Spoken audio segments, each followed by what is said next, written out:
Okay, good morning, everybody, and welcome to the Daily Energy Markets podcast. It is November 20th, Monday, November 20th, and we're seeing oil markets open a little stronger again in Asia this morning with WTI, which I know Omar follows closely, at 76.63, and Brent now solidly back above 80.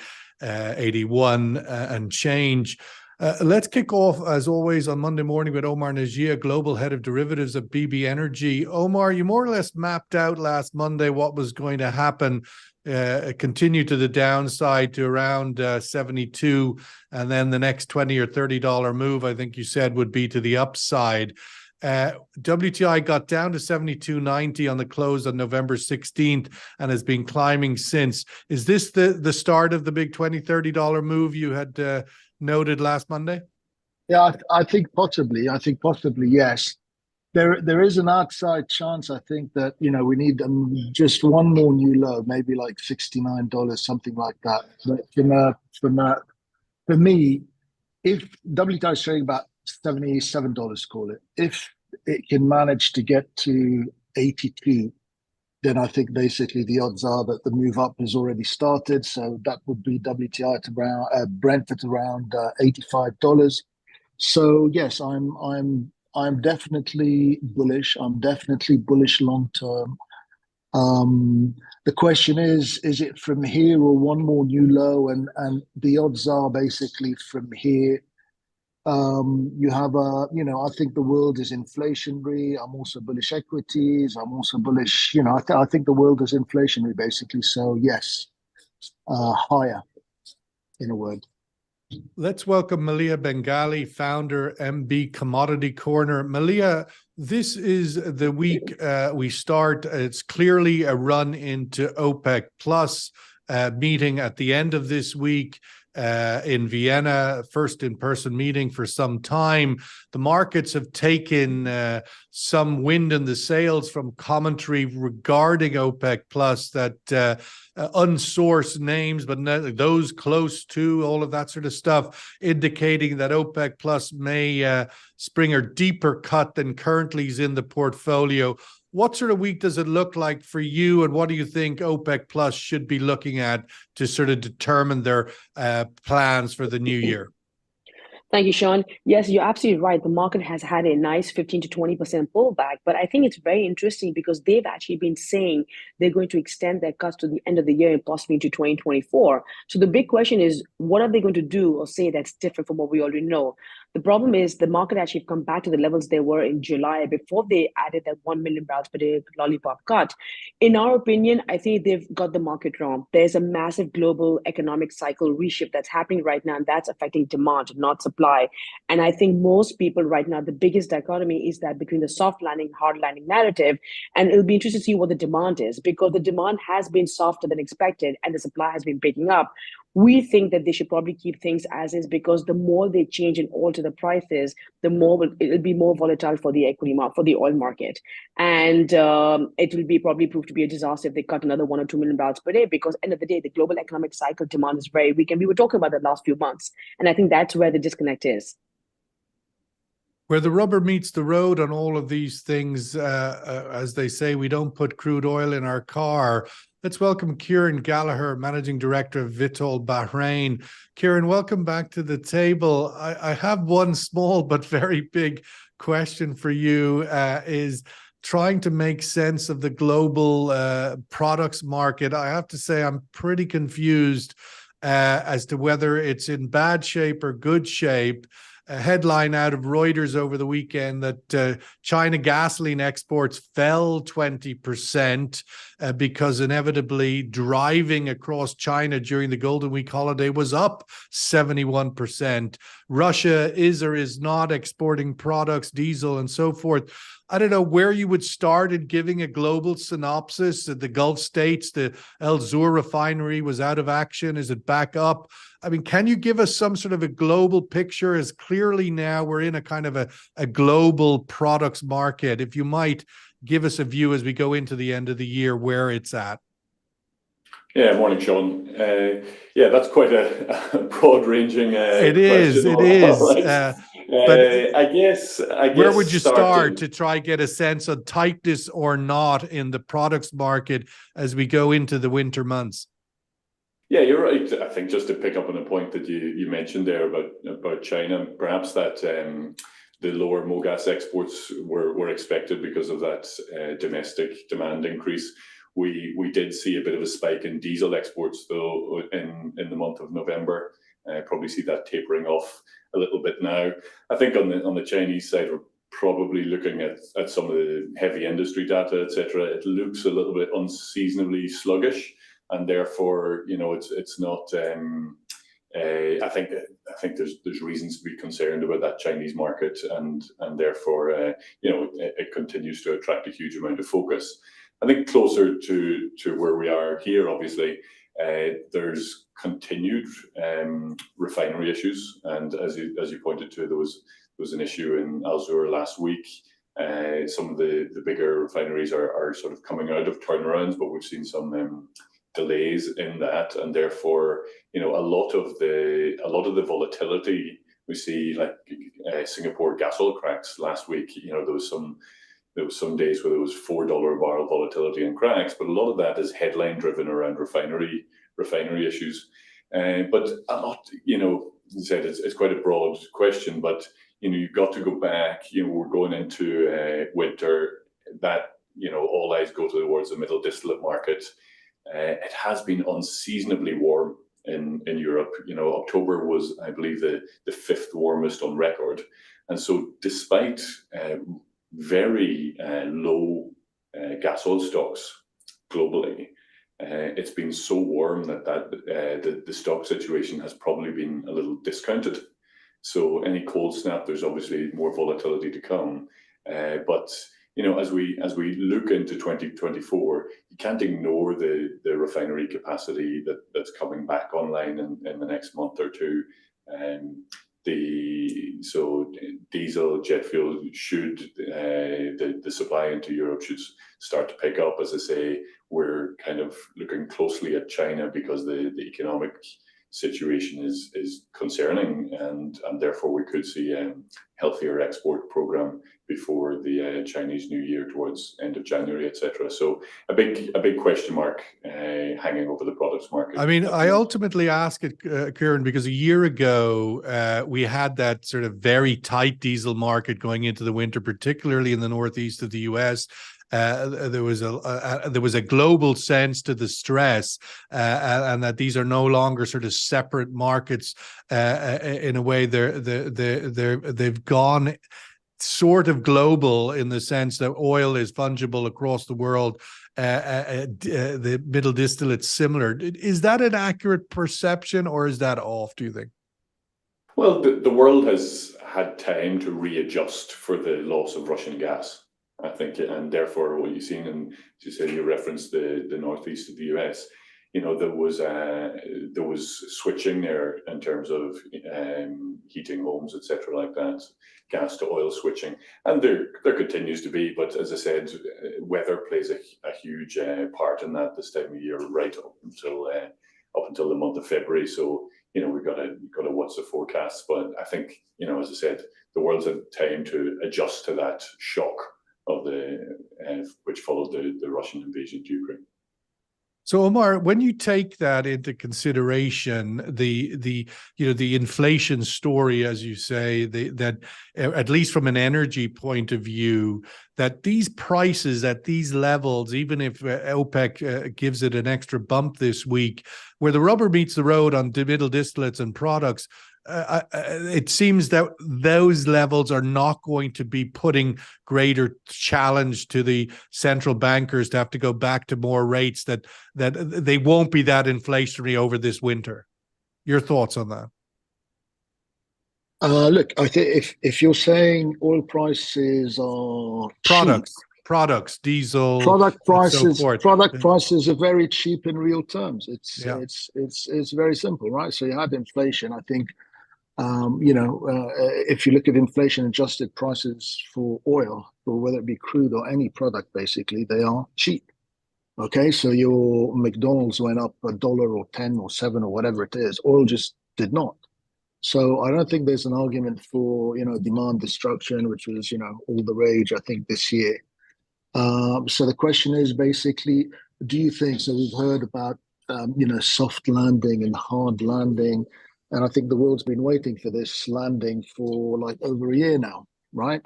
So what is likely to happen is, it's a simple thing, right? If you get a sense of risk on and inflation, right, then plus or minus everything goes up, be it gold, be it Bitcoin, be it oil, be it the S&P, all the rest of it.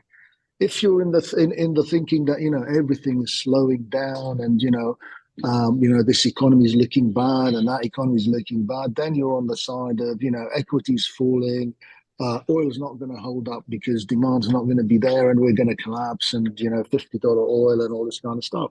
I believe the exact opposite, basically. I think the world is inflationary. I think the S&P is going to set new all-time highs.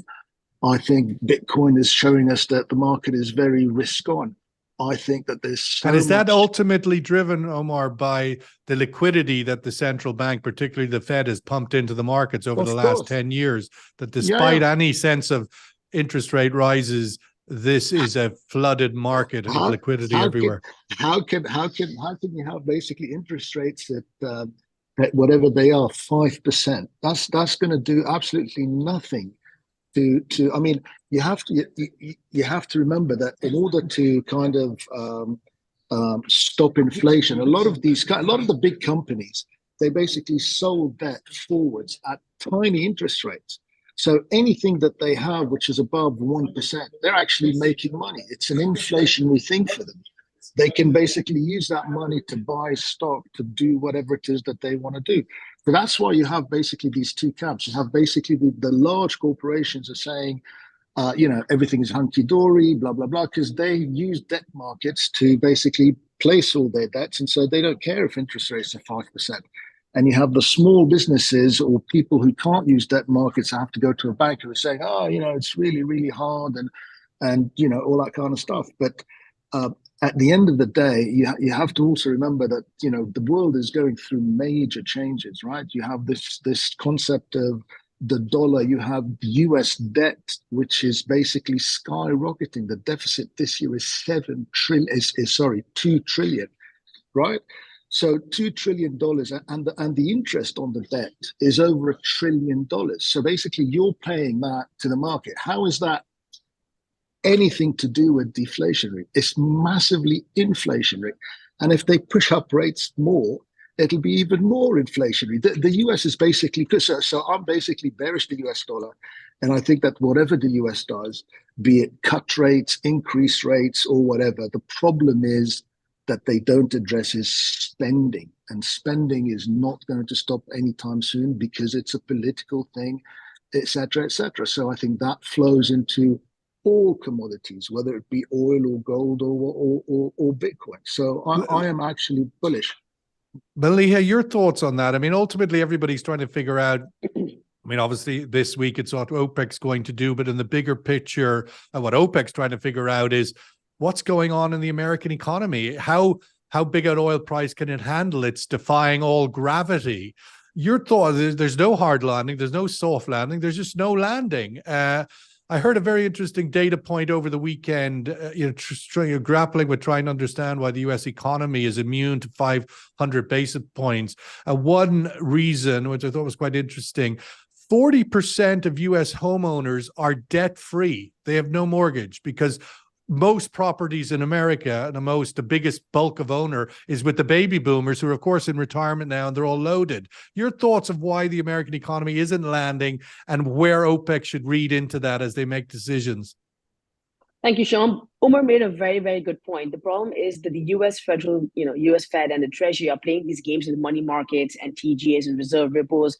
They keep pumping liquidity into the market. They have a massive fiscal spending deficit. And the US economy, the reason why we haven't seen this landing, so to speak, is because Bidenomics, we've delayed the cycle by 8 to 10 months. All the post-COVID spending has been filtering through to the US consumer till September this year. So only until October have we started seeing the US consumer slowing down. But most of the mortgages have been refinanced for 25 years on long long-term basis. So the US market is not as bad as perhaps the European mortgage market or the UK mortgage market. We'll see a lot more refinancing at higher rates.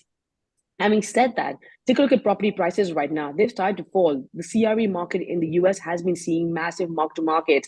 Most people are holding on to the property portfolios, hoping that the Fed's going to cut rates. And that's the expectation. People are rallying Bitcoin or gold or other assets right now in anticipation of the Fed having seen peaked inflation and going to be providing more QE or cutting rates. And this is why the cycle is getting extended.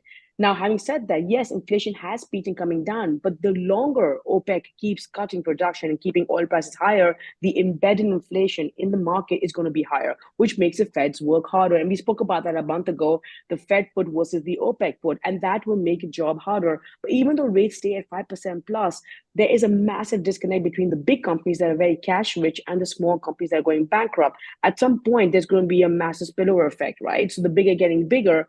But Omar made a very good point. Every time we're seeing rates being very restrictive, they keep pumping liquidity in to keep the economy running. We saw the US regional bank crisis where every time we got a hiccup, they threw $2 trillion more at the problem. The Fed balance sheet is going down, but the backdoor stealth QE keeps going higher. And this is the games that Yellen and the US Fed is playing right now. But yes, inflation will be higher for longer, but the market right now thinks that another cut's going to come. Where does the cycle end? Fiat money is completely useless. And another sort of spending surge or printing will take any sort of dollar down and all these assets higher. So there is that risk.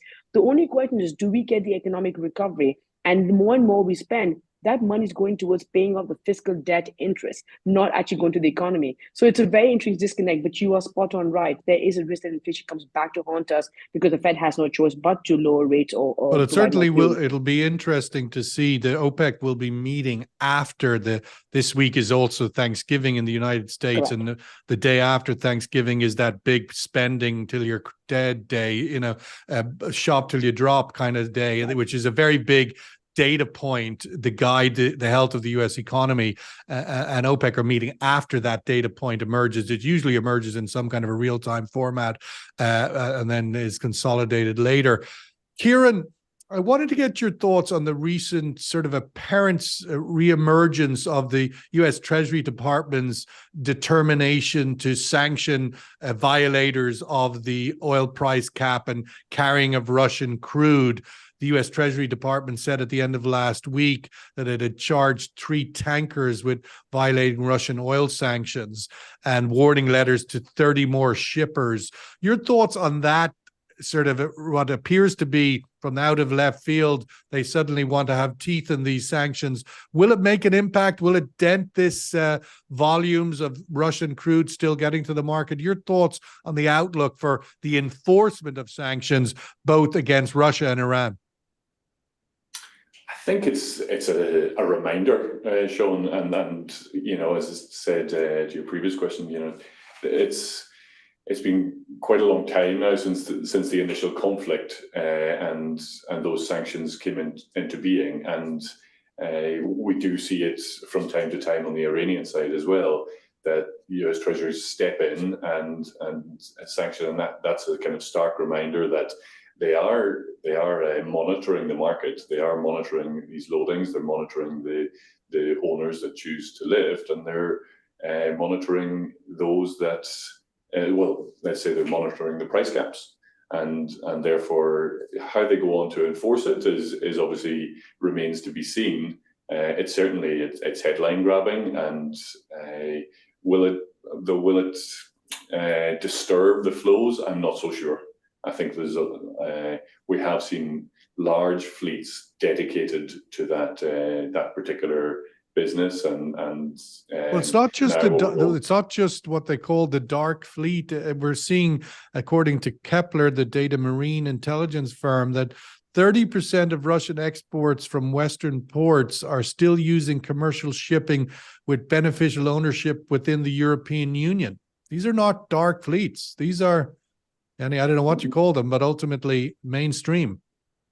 No, indeed. And, obviously, Kepler, Bloomberg, we ourselves, we do our own tracking, and therefore, these price caps are coming into question in terms of some of the fixtures. But it's very difficult to, when you're not a part of it, which we're not, then it's very difficult to sort of monitor exactly how that's coming into being. But I think that's, as I said, it's a reminder from the Treasury that they're following, and obviously the sanctions or the fines that when they follow through can be quite large. So it's going to be interesting, given the headlines of the last week. Do we see less of those EU owners willing to perform those voyages?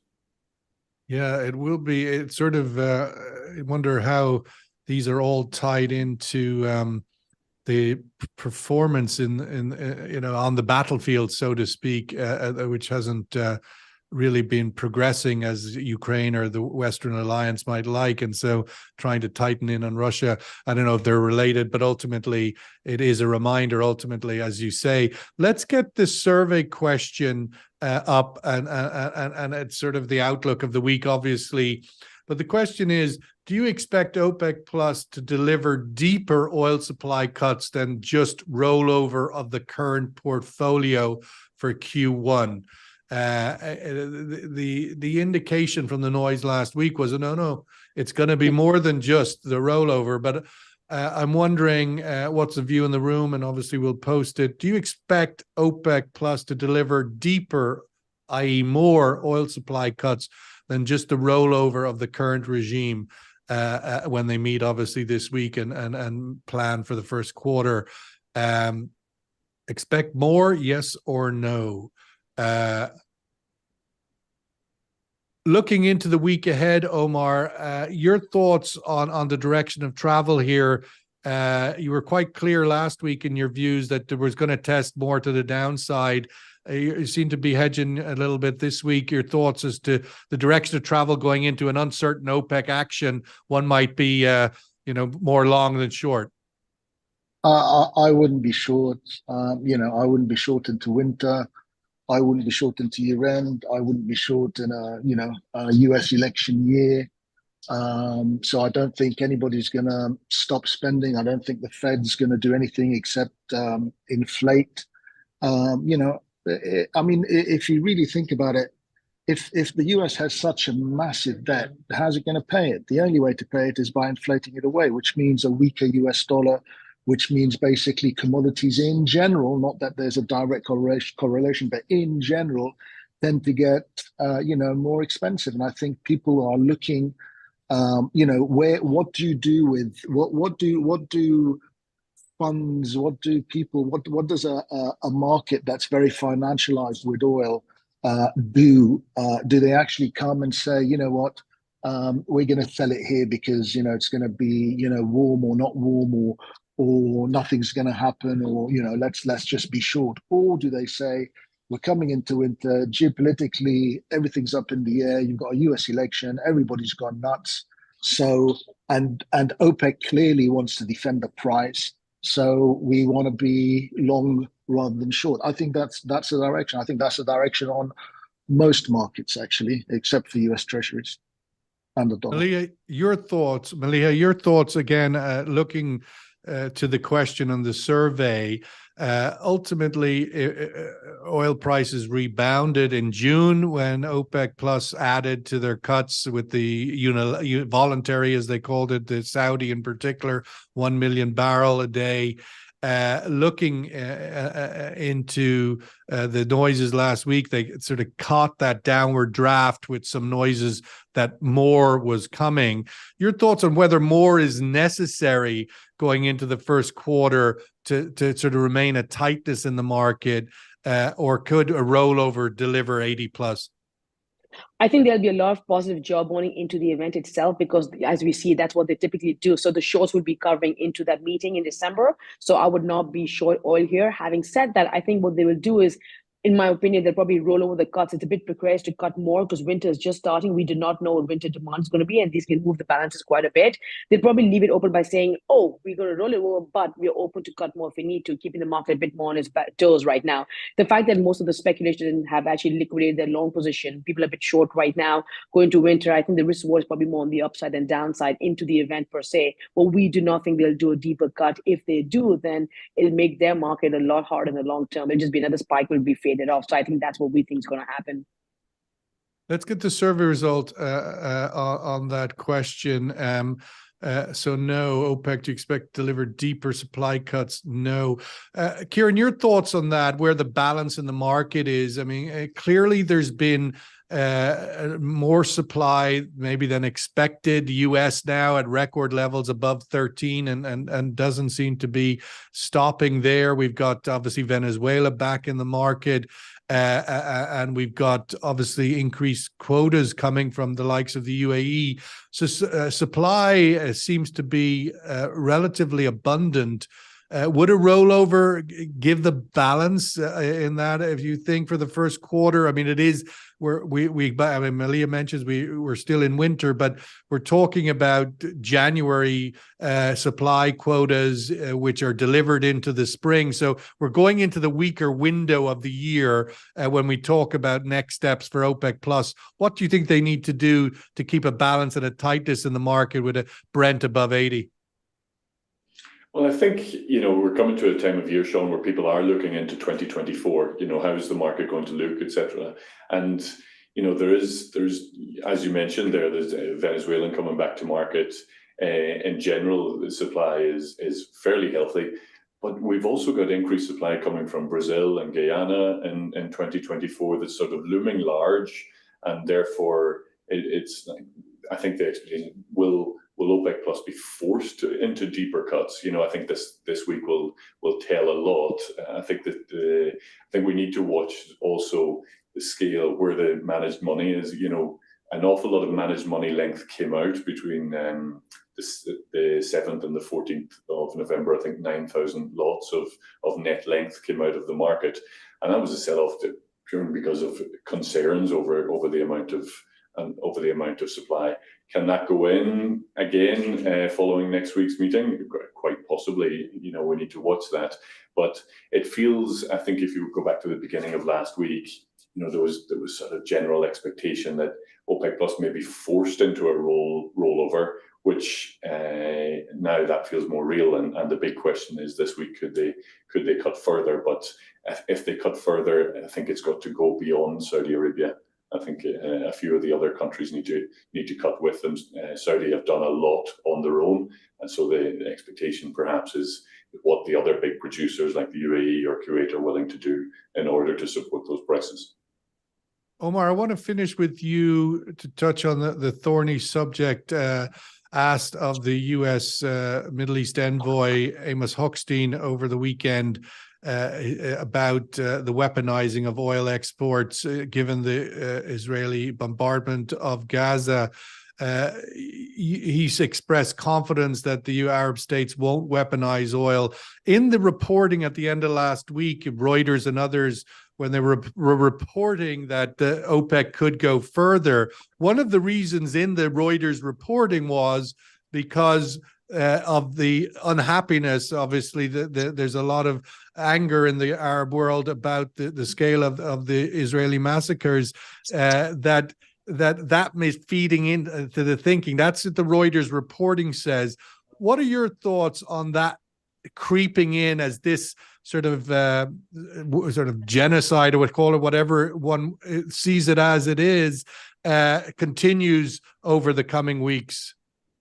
I think basically what's going to happen is that the global majority, global south, whatever you want to call it, I think they're going to go to the ICC. I think they're going to go to the UN General Assembly and try and push for a resolution. There was one, the Maltese one, out of the UN Security Council, and they're going to basically continue to pressure Israel and the US. I think what's going to happen eventually is that you're going to get basically some kind of global meeting, some kind of ICC kind of pressure, and I think you're going to see the US shoved out by Russia, China, whatever, in terms of having anything to do with, not having anything to do, but having like a leading role to play with the Middle East. So eventually you could very well see kind of some kind of binding resolution out of somewhere, and then you could see basically sanctions. But I think basically what you're looking at is a marathon rather than a sprint, But I don't think they're going to go. So I think basically they're going to go a legal, institutional kind of way. I think they're going to say that, okay, all these institutions that we have now are clearly not working, that they should be changed. And I think they're gonna go at it from that angle. And I think that they're going to get there. Now, I don't expect it to happen tomorrow. But again, I think that, the world has changed completely. The world will continue to be, change. And I think, US dollar dominance is finished. I think, Western, whatever you want to call it, is finished. I think that, financialization in terms of the West and, their economies. It certainly will be. I mean, it's interesting timing that China has taken over the presidency of the Security Council and has delivered after 40 days the first UN Security Council resolution that passed, addressing what there was agreed on, an extended humanitarian pause for a sufficient number of days, as curated with China in the presidential seat at the Security Council. Be interesting to see how they use their muscle in that seat to move this forward, as you say, maybe more a marathon than a sprint, but hopefully there is some serious efforts on a ceasefire, because God knows it's needed.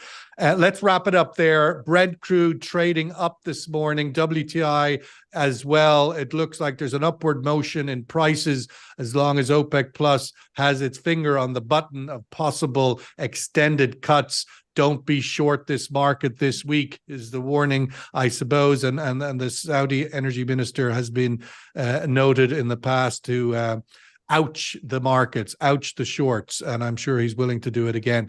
Thank you so much to our speakers this morning, Kieran Gallagher in Bahrain, Malia Bengali in London, and Omar Dajia in Dubai. Have a great week, everyone, and thank you for your time this morning. All the best.